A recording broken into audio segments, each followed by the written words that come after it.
राम राम नमस्कार। हम किरण उपाध्याय अपना चैनल पर सबके बहुत बहुत स्वागत करतानी। आज बहुत सुंदर एगो विवाह गीत सुनावतानी जा। सुनी सबे पसंद आई तो लाइक शेयर कमेंट जरूर करब सबे, और नया होखब सबे तो सब्सक्राइब भी कर लेब सबे। चली सुनल जा।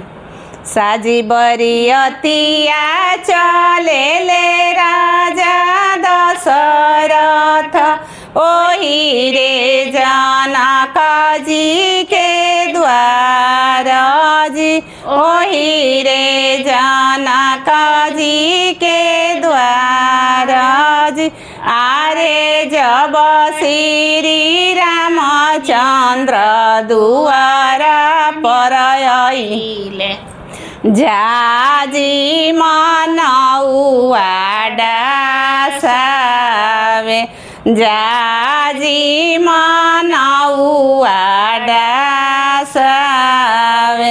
अरे बाबा के चेरिया हो झगड़ा लगावे, सीता जी के बर बड़ा छोटा जी, सीता जी के बर बड़ा छोटा जी।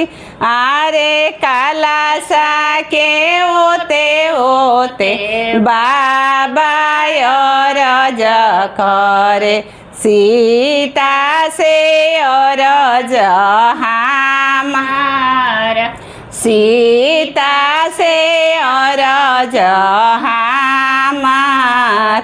अरे छोटा ही से बड़ा होई है ये बेटी, जो पति रखबू हमार जी, जो पति रखबू हमार।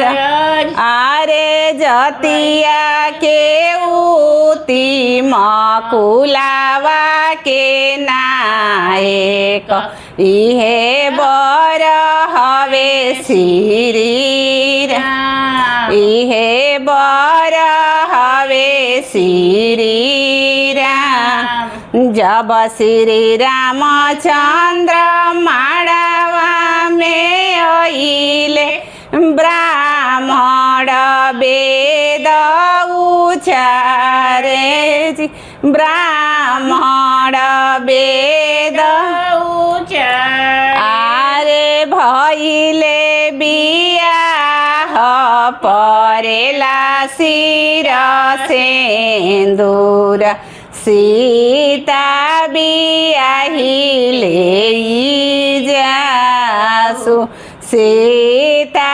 बियाहिले जासु।